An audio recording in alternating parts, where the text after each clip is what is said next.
ನೀವು ದೇಶಪ್ರೇಮಿಗಳಾಗಿರೋ ಹಾಗಿದ್ರೆ account ಇಡಬೇಕಲ್ವಾ? Account ಇರಬೇಕಾದ್ರೆ ಯಾವ ಸಂಘಟನೆ ಅನ್ನೋದು ರಿಜಿಸ್ಟರ್ ಆಗಿರ್ಬೇಕಲ್ವಾ? ಏನ್ರಿ ಮಿಸ್ಟರ್ ಮೋದಿ, ಯಾಕ್ರಿ ಉತ್ತರ ಕೊಡೋದಿಲ್ಲ? ಮೀಡಿಯಾ ಮೀಟ್ ಮಾಡಿದ್ರೆ ಇದನ್ನೆಲ್ಲ ಪ್ರಶ್ನೆ ಮಾಡ್ತಾರಲ್ಲ. ವಿದೇಶಗಳಲ್ಲಿ ಇರುವಂಥ ಕಪ್ಪು ಹಣ ತಂದು ಎಲ್ರಿಗೂ 15 ಲಕ್ಷ ಬಡವರು ಕೊಡ್ತೇವೆ, ಮಾನ ಮರ್ಯಾದೆ ಇದೆಯಾ? ಅಂದರೆ ಏನನ್ನೂ ಮರೆಮಾಚಲಿಕ್ಕೋಸ್ಕರ ನೀವು ವ್ಯವಸ್ಥಿತವಾದಂಥ ಸಂಚನ್ನು ರೂಪಿಸ್ತಾ ಇದ್ದೀರಿ.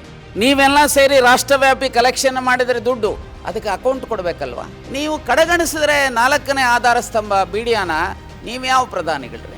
ಮತ್ತು RSS BJPನವರು ಈ ಕಳ್ಳರನ್ನ ರಕ್ಷಣೆ ಮಾಡ್ತಾ ಇದ್ದಾರೆ. ಇದು ದೇಶದ್ರೋಹದ ಕೆಲಸ. ಯಾರು ಕೆಲಸಕ್ಕೆ ಬರದೇ ಇರೋಂಥ ಹಣ ಎಣಿಕೆ ಮಾಡ್ತಾ ಇದ್ದಾರೆ, ಅವ್ರನ್ನ 8 ಜನನ ಅರೆಸ್ಟ್ ಮಾಡ್ತಾರೆ. ಮಾಜಿ ಸಂಸದರಾದ VS ಉಗ್ರಪ್ಪ ಅವರು ಇವತ್ತು ಮಂಗಳೂರಿಗೆ ಭೇಟಿ ನೀಡಿದ್ದಾರೆ. ರಾಮ ಮಂದಿರದಲ್ಲಿ ಕಳ್ಳತನ ಪ್ರಕರಣಕ್ಕೆ ಸಂಬಂಧಿಸಿದಂತೆ ಪ್ರಧಾನಿಯವರು ಮೌನ ವಹಿಸಿದ್ದಾರೆ. ಯಾವುದೋ ಒಂದು ರಿಯಾಕ್ಷನ್ ಕೊಡ್ತಾ ಇಲ್ಲ. ಜೊತೆಗೆ ಇವರು 10 ವರ್ಷ ಕಳೆದರೂ ಕೂಡ ಒಂದು ಪ್ರೆಸ್ ಮೀಟನ್ನು ನಡೆಸಿಲ್ಲ. ಈ ರೀತಿ ಯಾಕೆ ಅವರು ಮೌನ ವಹಿಸಿದ್ದಾರೆ? ನೋಡಿ, ನಾನು ಒಂದಿಷ್ಟು ದಿವಸ ಪಾರ್ಲಿಮೆಂಟಲ್ಲಿದ್ದೆ.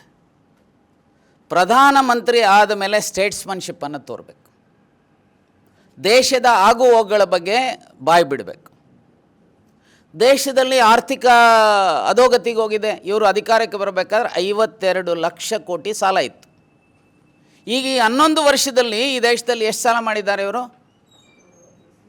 216,95,000 ಕೋಟಿ ಸಾಲ ಮಾಡಿದ್ದಾರೆ.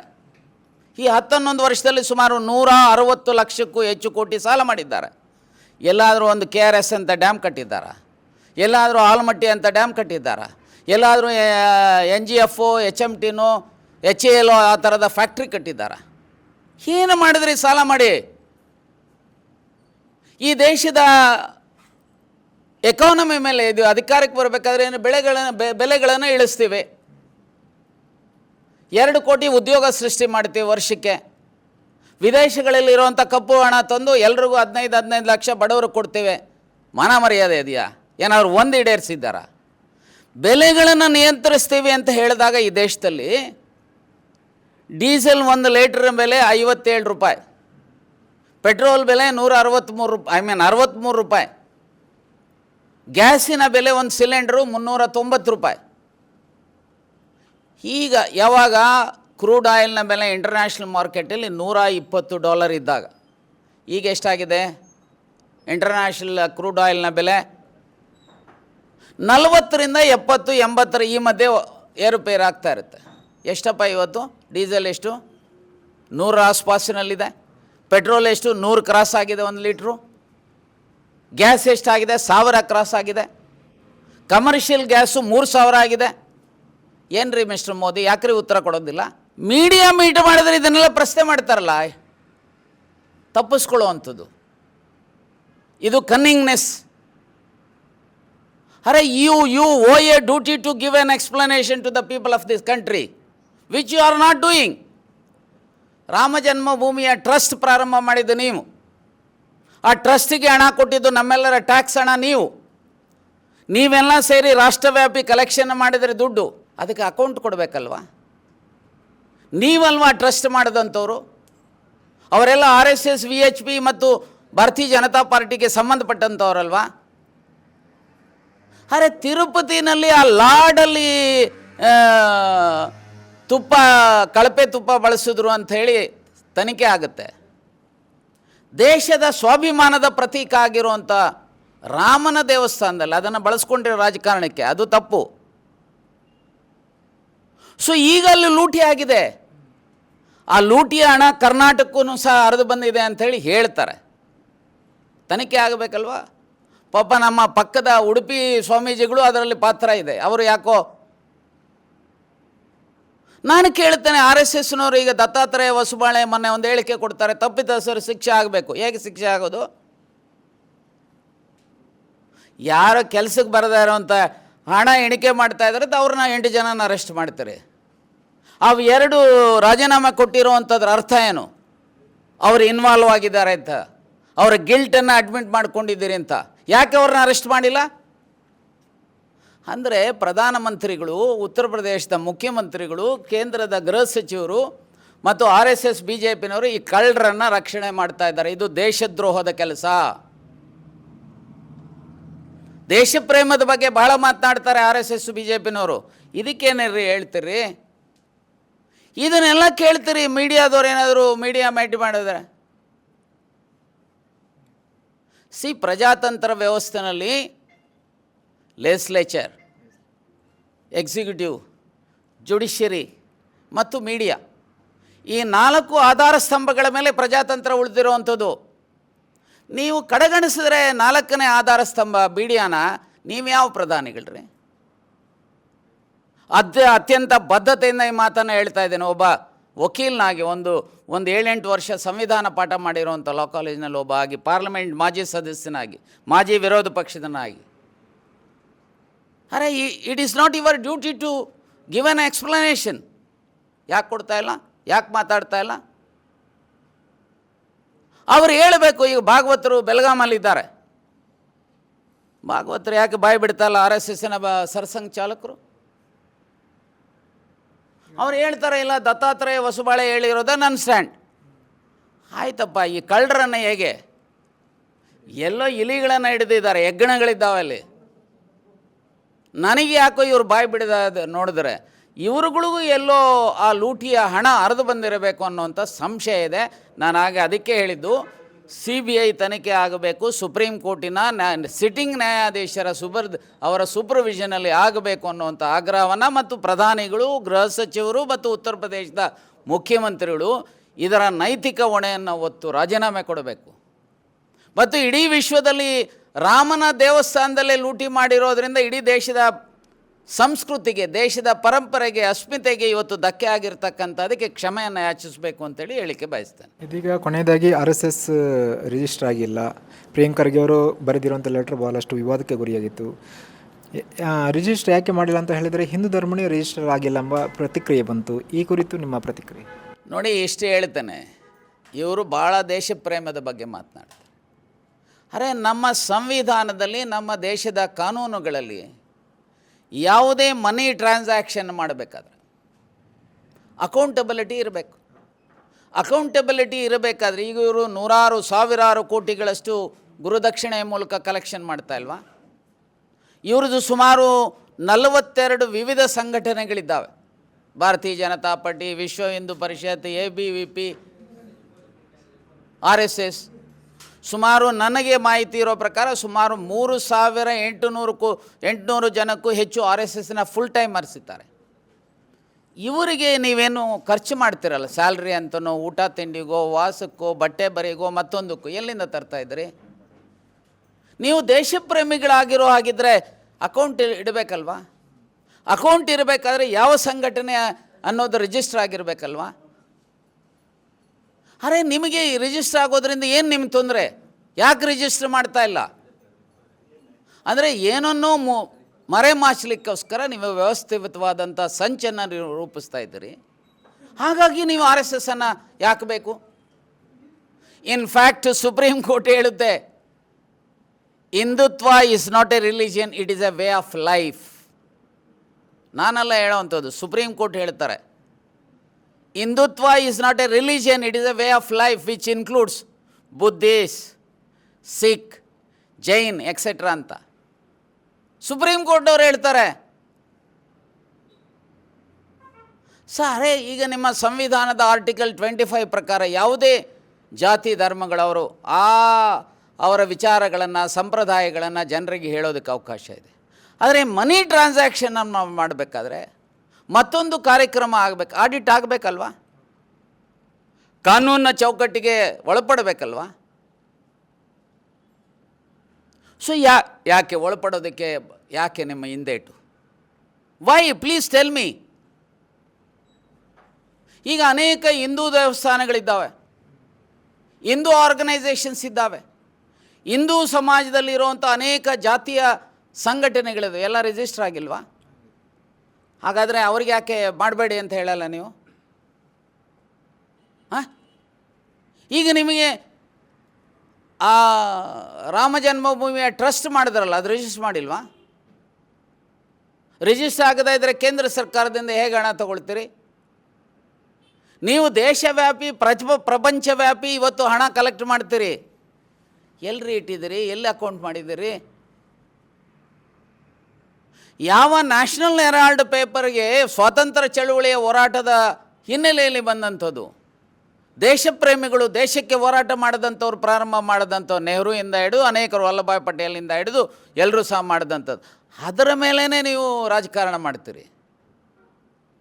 ಇಲ್ಲಿ ರಾಮನ ಹೆಸರು ಹೇಳಿ ಅಧಿಕಾರಕ್ಕೆ ಬರ್ತೀರಿ, ರಾಮನಿಗೆ ದ್ರೋಹ ಮಾಡ್ತೀರಲ್ರಿ. ನಾಚಿಕೆ ಆಗಲ್ಲ ನಿಮಗೆ? RSSನವರು ಈ ಸೂಡೋ ನಕಲಿ ದೇಶಪ್ರೇಮಿಗಳು, ಇದರಿಂದ ಗೊತ್ತಾಗುತ್ತೆ ಅವರು ನಿಜಕ್ಕೂ ಸಹ ದೇಶಪ್ರೇಮಿ. ನಾನು ಅಂದ್ಕೊಂಡಿದ್ದೆ RSSನವ್ರು ಅಟ್ಲೀಸ್ಟ್ ದೇಶದ ಕ್ಷಮೆಯನ್ನು ಕೇಳ್ತಾರೆ, BJPನವರು ದೇಶದ ಕ್ಷಮೆಯನ್ನು ಕೇಳ್ತಾರೆ, VHPನವರು ದೇಶದ ಕ್ಷಮೆಯನ್ನು ಕೇಳ್ತಾರೆ ಅಂತೇಳಿ. ಏನೂ ಇಲ್ಲ, ದಪ್ಪ ಚರ್ಮ. ಜನನೇ ಬರುವಂಥ ದಿನಮಾನಗಳಲ್ಲಿ ಇವರು ನಿಜವಾದಂಥ ರಾಮನ ಭಕ್ತರಲ್ಲ. ಇವರೆಲ್ಲ ಸ್ವಾಹ ಮಾಡುವಂಥ ಗಿರಾಕಿಗಳು. ರಾಮನೇ ಇವರಿಗೆ ಶಿಕ್ಷೆ ಕೊಡ್ತಾನೆ. ದೇಶದ ಜನರೇ, ರಾಮ ಅಂತಂದರೆ ದೇಶದ ಜನರ ಮೂಲಕ ಆ ಜನರೇ ಇವರಿಗೆ ಬರುವಂಥ ದಿನಮಾನಗಳಲ್ಲಿ ಇವರಿಗೆ ಶಿಕ್ಷೆ ಕೊಡುವಂಥ ಕೆಲಸ ಮಾಡಲಿ ಅಂಥೇಳಿ ಆಶಿಸ್ತೇನೆ. SIR ಈಗ ಪ್ರಕ್ರಿಯೆ ನಡೀತಾ ಇದೆ. ಆರಂಭದಲ್ಲಿ SIR ನಡೆಯುವಾಗ ಒಂದು ಭಯದ ವಾತಾವರಣ ಸೃಷ್ಟಿ ಮಾಡಲಾಯಿತು. ಈ ಕುರಿತು ನೀವೇನು ಹೇಳ್ತೀರಾ? ಜನತಾ ಪ್ರಾತಿನಿಧ್ಯ ಕಾಯ್ದೆ 1951 ಸೆಕ್ಷನ್ 19, 20, 21, 22, 23 ಇನ್ನಿತರ ಇದರಲ್ಲಿ ಈ ರಿವಿಷನ್ ಆಫ್ ಎಲೆಕ್ಟ್ರೋಲ್ ರೋಲ್ಸನ್ನು ಮಾಡೋದಕ್ಕೆ ಅವಕಾಶ ಇದೆ. ಸೊ ಈಗೇನಪ್ಪ ಅಂದರೆ, ಮೊದಲು ರಿವಿಷನ್ ಅಂತಂದರೆ ಕೆಲವ್ರನ್ನ ಇದನ್ನು ಮಾಡಿ ಬಿಡೋದು, ತೆಗೆಯೋದು, ಸೇರಿಸೋದು ಇವೆಲ್ಲ ಇತ್ತು. 18 ವರ್ಷ ಆಗಿರೋಂಥವ್ರನ್ನ ಸೇರಿಸೋವಂಥದ್ದು, ಸತ್ತೋಗಿರೋರನ್ನ ತೆಗೆದು ಬಿಡೋ ಅಂಥದ್ದು, ಅಥವಾ ಡಬಲ್ ಎಂಟ್ರೀಸ್ ಇರೋವಂಥದ್ದನ್ನು ತೆಗೆಯುವಂಥದ್ದು, ಮತ್ತು ಇನ್ಯಾರಾದರೂ ಮೈಗ್ರೇಟ್ ಬೇರೆ ಕಡೆ ಆಗಿದ್ದರೆ ತೆಗೆಯುವಂಥದ್ದು ಇತ್ತು. ಈಗೇನು ಮಾಡ್ತಾ ಇದ್ದಾರೆ ಅಂದರೆ, ಈ ಸಾರಿ ನೋಡಿ, ಈ ಜೂನ್ 30 ಜುಲೈ 30 ಮಧ್ಯೆ ಮನೆ ಮನೆಗೂ BLOಗಳು ಅವರು ಬಂದು 2 ಫಾರಮನ್ನು ಕೊಡ್ತಾರೆ. ಒಂದು ಫಾರಮನ್ನು ಫಿಲಪ್ ಮಾಡಿ ಆ ಫಾರಮ್ಗೆ ಫೋಟೋ ಹಾಕಿ, ಇನ್ನೊಂದು ಫಾರಮ್ಗೆ ಅದನ್ನು ಫಿಲಪ್ ಮಾಡಿ ಫೋಟೋ ಹಾಕಿಕೊಟ್ರೆ ಅದು ಎಂಡಾರ್ಸ್ಮೆಂಟ್ ಆಗಿ ನಿಮ್ಗೆ ವಾಪಸ್ ಕೊಡ್ತಾರೆ. ಓಕೆ. ಸೊ ಇಲ್ಲಿ ನೀವೇನಾದರೂ ಫಾರಮನ್ನು ವಾಪಸ್ ಕೊಡಲಿಲ್ಲ ಅಂತ ಹೇಳಿದ್ರೆ ಎಲ್ಲ ಅವರೇನು ಹೇಳ್ತಾರೆ, 2002ನಲ್ಲಿ ನಿಮ್ಮ ವೋಟರ್ ಎಲ್ಲಿತ್ತು ಅದರ ಮಾಹಿತಿ ಕೇಳ್ತಾರೆ. ಹಾಗೆ 22-25 ಎಲ್ಲಿತ್ತು. ಸೊ ಈ ಮಾಹಿತಿಯನ್ನು ಕೊಡೋದ್ರ ಮೂಲಕ ಬೇರೆ ಬೇರೆ ಕಡೆ ಸುಮಾರು ವೆಸ್ಟ್ ಬೆಂಗಾಲಲ್ಲಿ ಸುಮಾರು 92 ಲಕ್ಷ ಮತದಾರರನ್ನು ತೆಗೆದರು. ಅದರಲ್ಲಿ 25 ಲಕ್ಷ ಸುಪ್ರೀಂ ಕೋರ್ಟ್ ಮುಂದೆನೂ ಸಹ ನೆಕ್ಸ್ಟ್ ಎಲೆಕ್ಷನ್ ನೋಡೋಣ ಅಂತೇಳಿ ಡೆಫರ್ ಆಯಿತು. ಹಾಗೆ ಬಿಹಾರಲ್ಲಿ, ಇನ್ನಿತರ ರಾಜ್ಯಗಳೆಲ್ಲ ಆಯಿತು. ನಮ್ಮ ರಾಜ್ಯದಲ್ಲಿ ಅತ್ಯಂತ ಕಾನೂನುಬದ್ಧವಾಗಿ ನಮ್ಮ ರಾಜ್ಯ ಸರ್ಕಾರ ಎಲ್ಲ ರೀತಿಯ ಸಹಕಾರವನ್ನು CEO of Karnataka, chief electoral officer Karnataka ಯಾರಿದ್ದಾರೆ ಅವರು ಸಹಕಾರ ಕೊಡ್ತಾಯಿದ್ರು. BLOs ಯಾರು? ಇವರು ಯಾರು ಸಹ ರಾಜ್ಯ ಸರ್ಕಾರದ ನೌಕರಾಗಿದ್ದರು. As on today they are under the control of Election Commission of India.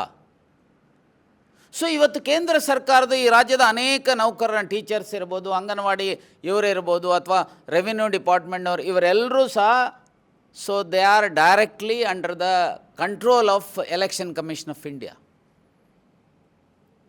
So ಏನಾದರೂ ತಪ್ಪುಗಳಾಗಿದ್ದರೆ ಅದರ ನೇರ ಹೊಣೆ ಯಾರು ಇರಬೇಕು? Election Commission of India.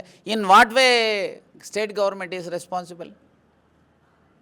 So Election Commission of India ಎಡವಿದೆ ಅಂತ ಹೇಳಿದ್ರೆ, ನಾವಿವತ್ತದೇನು ದೇಶದಲ್ಲಿ ಹೇಳಿದ್ವಿ, ವೆಸ್ಟ್ ಬೆಂಗಾಲಲ್ಲಿ, ಬಿಹಾರಲ್ಲಿ, ಇನ್ನಿತರ ರಾಜ್ಯಗಳಲ್ಲಿ ನೀವು ತಪ್ಪು ಮಾಡ್ತಾ ಇದ್ದೀರಿ, ಅದು ಪ್ರೂವ್ ಆದಂಗಲ್ವಾ? ಇವ್ರಿಗೇನಾದರೂ ನಾಚಿಕೆ ಇದೆಯೇನ್ರಿ? ಮಾನ ಮರ್ಯಾದೆ ಇದೆಯೇನ್ರಿ? ಕೇಂದ್ರದ ಮಂತ್ರಿಗಳು ಏನೂ ಇಲ್ಲದೇನೆ ಎಲೆಕ್ಷನ್ ಕಮಿಷನ್ CEO ಆಫ್ ಕರ್ನಾಟಕನ ಹೋಗಿ ಭೇಟಿ ಮಾಡ್ತಾರೆ, ಕೇಂದ್ರದಲ್ಲಿ ಹೋಗಿ ಎಲೆಕ್ಷನ್ ಕಮಿಷನ್ ಆಫ್ ಇಂಡಿಯಾನ ಭೇಟಿ ಮಾಡ್ತಾರೆ, ಗುಡ್ಡ ಅಗದು ಇಲಿ ಹಿಡಿದ್ವಿ ಅನ್ನೋವಂಥ ರೀತಿಯಲ್ಲಿ. ಏನು ಎಲ್ಲೋ ಒಂದು ಮಸೀದಿನಲ್ಲೋ ಎಲ್ಲೋ ಒಂದಿಷ್ಟು ಜನ ಸೇರಿ ಫಾರಮ್ಸನ್ನು ಆ ರೀತಿ ತೆಗೆದುಕೋಬಾರ್ದು ಅಂಥೇಳಿ ಕಾನೂನಲ್ಲಿ ಎಲ್ಲಾದರೂ ಇದೆಯಾ? ಜನತಾ ಪ್ರಾತಿನಿಧ್ಯ ಕಾಯ್ದೆ 1991 ಅಥವಾ 51 ಅಥವಾ ಸಂವಿಧಾನದಲ್ಲೋ ಅಥವಾ ರೂಲ್ಸಲ್ಲೋ ಎಲ್ಲಾದರೂ ಇದೆಯಾ? ನೀವು ಈಗೇನು ಎಲೆಕ್ಷನ್ಸ್ ಕಮಿಷನ್ ಆಫ್ ಇಂಡಿಯಾದಿಂದ ಡೈರೆಕ್ಷನ್ಸ್ ಕೊಡ್ತೀರಿ, ಯಾರಾದರೂ ಫಾಲೋ ಮಾಡಿದಾರೆ, ಯಾರು ಆ್ಯಕ್ಷನ್ ಅವ್ರ ಮೇಲೆ ಇನಿಷಿಯೇಟ್ ಮಾಡಬೇಕು? ಯಾವುದೇ BLOಗಳ ಮೇಲೆ ಕ್ರಮ ತೆಗೆದುಕೊಳ್ಳುವಂಥದ್ದು ನಮ್ಮ ರಾಜ್ಯ ಸರ್ಕಾರಕ್ಕಿಲ್ಲ. ಅದಿರೋದೇನಾದರೂ ಎಲೆಕ್ಷನ್ ಕಮಿಷನ್ ಆಫ್ ಇಂಡಿಯಾ. ಯಾರು ತಪ್ಪು ಮಾಡಿದರೆ ಕ್ರಮ ಜರುಗಿಸ್ರಿ. ನಿಮ್ಮ ಪೀರಿಯಡಲ್ಲಿ ನೀವು ಬಿ ಜೆ ಪಿನವ್ರು ಇದ್ರಲ್ಲ ಅಧಿಕಾರದಲ್ಲಿ 2022ರಲ್ಲಿ ನೀವೇನು ಮಾಡಿದ್ರಿ? ಚಿಲುಮೆ ಅನ್ನೋವಂಥ ಒಂದು ಪ್ರೈವೇಟ್ ಆರ್ಗನೈಸೇಷನನ್ನು, ಅಶ್ವಥ್ ನಾರಾಯಣಕ್ಕೆ ಸಂಬಂಧಪಟ್ಟಂಥದ್ದು, ಅದಕ್ಕೆ ಹೈರ್ ಮಾಡಿ ಕೋಟ್ಯಾಂತರ ರೂಪಾಯಿ ತಗೊಳ್ತೀರಿ. ಮಾಡಬಾರ್ದು ಕೆಲಸ ಮಾಡ್ತೀರಿ. ನಾನೇ ಕಂಪ್ಲೇಂಟ್ ಮಾಡಿದೆ. ಅದರ ಮೇಲೆ 2 IAS ಆಫೀಸರ್ಸನ್ನು ಸಸ್ಪೆಂಡ್ ಮಾಡ್ತಾರೆ ಎಲೆಕ್ಷನ್ ಕಮಿಷನ್ ಆಫ್ ಇಂಡಿಯಾ. ನಾವಾಗೇನಾದರೂ ಮಾಡಿದ್ದೀವ? ಇದೇನಾದರೂ ಕುಂಬಳಕಾಯಿ ಕಳ್ಳ ಅಂದರೆ ಹೆಗಲ್ ತಟ್ಟಿ ನೋಡಿಕೊಂಡ್ರು ಅಂಥೇಳಿ ಭಾರತೀಯ ಜನತಾ ಪಾರ್ಟಿಯವರು ಇವತ್ತು ಹತಾಶರಾಗಿದ್ದಾರೆ. ಯಾಕೆ ಹತಾಶರಾಗಿದ್ದಾರೆ ಅಂದರೆ ರಾಜ್ಯದಲ್ಲಿ ಅವ್ರದ್ದೇನು ಬೆಳೆ ಬೈತಾ ಇಲ್ಲ.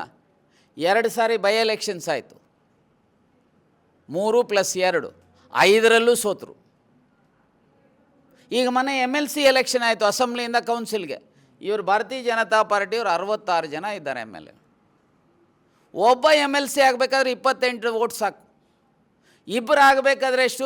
56 ಸಾಕು. ಇನ್ನು 10 ಜಾಸ್ತಿ ಇದ್ದಾವೆ. ಆದರೂ 2ನೇ ಕ್ಯಾಂಡಿಡೇಟು ಫಸ್ಟ್ ರೌಂಡಲ್ಲಿ ಗೆಲ್ಲಿಕ್ಕಾಗಲಿಲ್ಲ.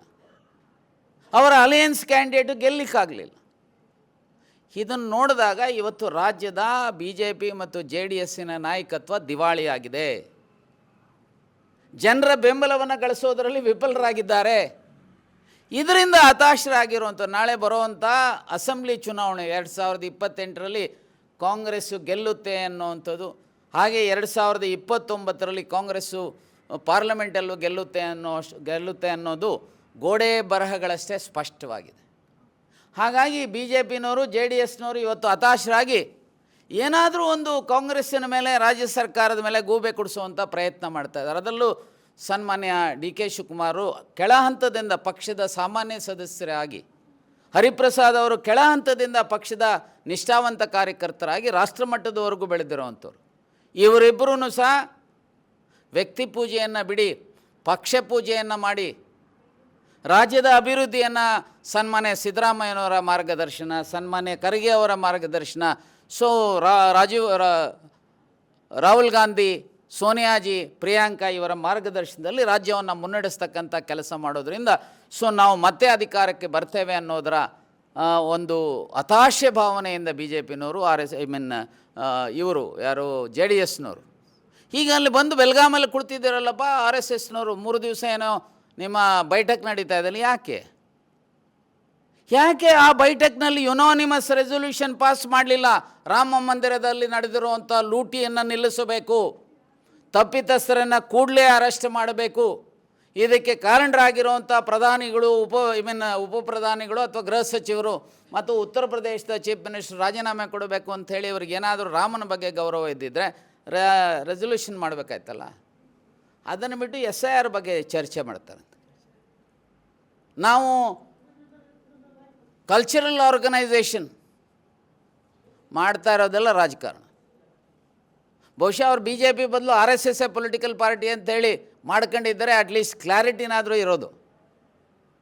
ಸೊ ಹಾಗಾಗಿ ಇವತ್ತೇನು SIR ಬಗ್ಗೆ ಸಂಶಯ ವ್ಯಕ್ತಪಡಿಸ್ತಾ ಇರೋಂಥದ್ದು ಅವರ ಏನು ಹತಾಶ ಭಾವನೆ ಇದೆಯಲ್ಲ ಆ ಕಾರಣದಿಂದ ಅಂತೇಳಿ ಹೇಳಿಕೆ ಬಯಸ್ತಾರೆ. ಇದು ಸದ್ಯ ರಾಜಕೀಯ ಚಟುವಟಿಕೆಗಳ ಬಗ್ಗೆ ಮಾಜಿ ಸಂಸದರಾದ VS ಉಗ್ರಪ್ಪ ಅವರು ನಮ್ಮ ಮಾತುಕತೆಯಲ್ಲಿ ಹೇಳಿರುವಂತಹ ಹೇಳಿಕೆ. ಕ್ಯಾಮರಾ ಪರ್ಸನ್ ಇಬ್ರಾಹಿಂ ಜೊತೆ ಶಂಶೀರ್ ಬುಡೋಲಿ, ಸನ್ಮಾರ್ಗ ನ್ಯೂಸ್, ಮಂಗಳೂರು.